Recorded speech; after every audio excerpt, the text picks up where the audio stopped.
UFC 311 just finished up, and today I'm going to be giving you my based reactions. We're going to start off with the first fight, Tagir Ulanbekov versus Clayton Carpenter. Now, this fight was, in the beginning, it was a little closer than I thought, and I thought Clayton Carpenter showed up with the right personality and the right efforts to win this match. But when would these people understand you can't win fights on your back? Time on your back is not good for anyone.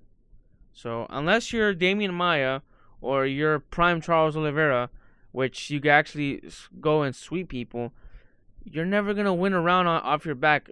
Anytime a fighter gets on their back, they have to treat it as the floor is lava, and they have to get up. Other than that, it's like, these Dagestanis understand that you can't be on your back. It seems like American fighters or fighters from other regions, they're just so stubborn that they can actually get the win. You're trying to fight for a win. And Clayton Carpenter, you have rateable skills. You're good, but you had to fight off your back. The moment you sit and close your guard, that's the moment you lost your round. And every single time you got taken down, you closed your guard. So Clayton Carpenter, you did good, but you could have done better. And I think you actually could have got this fight. So yeah, Tagir, he's probably gonna move up in the rankings. I don't know if he's ranked right now, but is it too early to call for a fight with Pantoja? The thing is that these Russian fighters, they're used to it. They're used to getting these boosts and these. It's like they take a juggernaut pill or something that just lets them leapfrog the whole division. So, do I blame Tagir for making that call out if he isn't ranked, which I'm not sure of right now? You can't blame him because his whole entire family has gotten this privilege. They all got Dana White privilege. Maybe you need to fight a contender or Brandon Moreno, someone that knows how to get off their back and that's pretty good at jiu-jitsu. On to the next fight. Ricky Torsos versus Bernardo Sopa, or whatever your name is. Ricky Torsos, you're alright. You're gritty, but I don't think that's going to get you far. I feel like you're always going to be someone that gets fed to the lions. And that's going to be kind of your career. I don't think you're that good. You're tough. You're just not that good. Ryan Nakamura versus Muin Gafurov. Sorry, I can't pronounce your name. I didn't know anything about these two fighters, to be honest.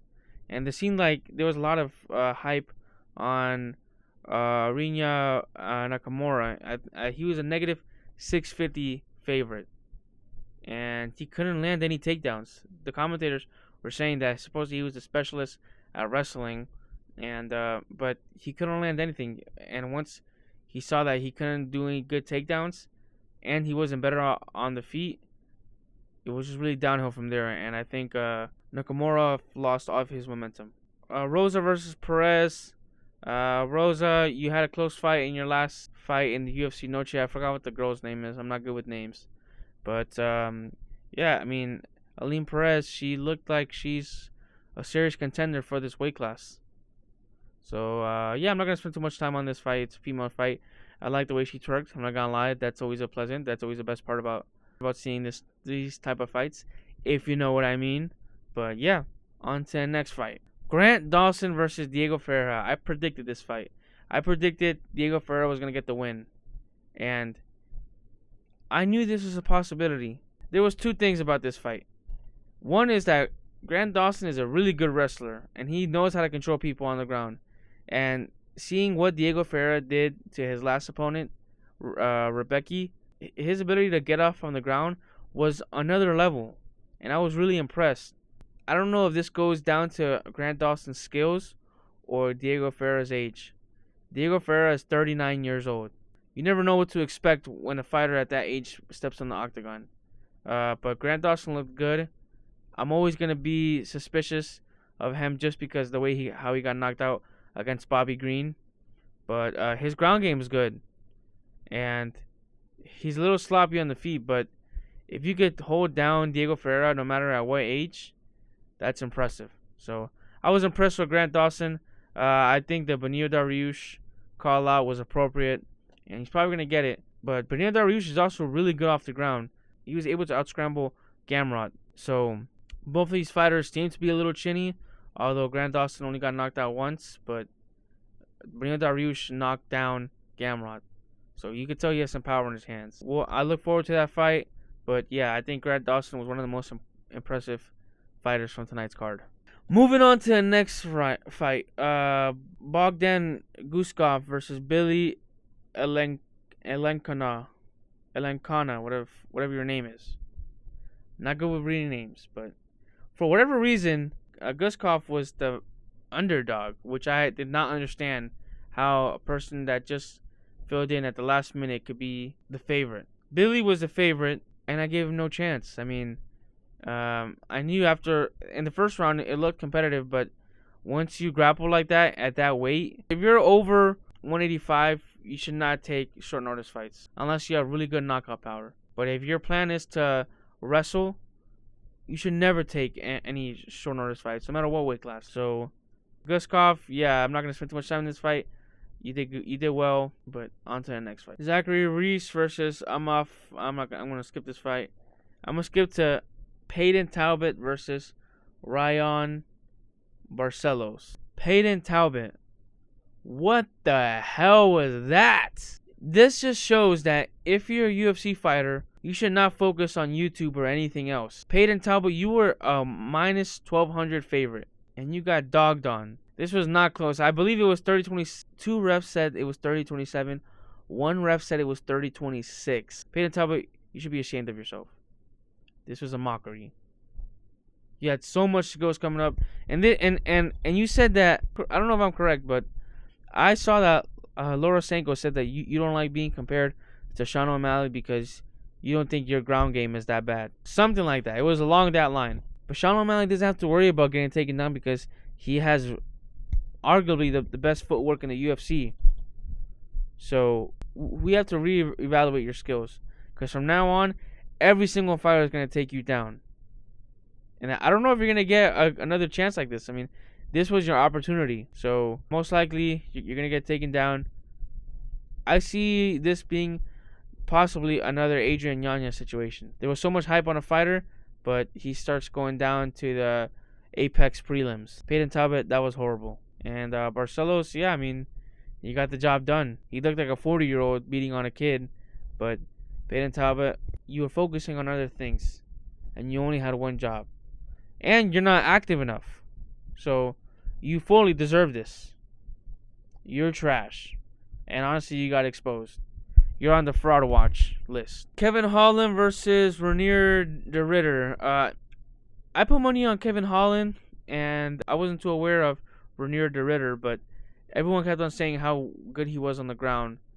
Kevin Holland is a black belt, but he got handed to him by Hamzat. But I guess when I saw the Ritter's nationality, I expect him to be a kickboxer, but it turns out he's really good at jiu-jitsu. So that was kind of on me. Kevin Holland, I just finished watching your Jackson podcast, and that's kind of embarrassing. For you to go to that podcast with that type of energy and then get your butt kicked like that. The worst part is that you have skills. And honestly, I still think that if you actually fought smart and fought with true intentions of becoming a champ, you could make it into the top 5.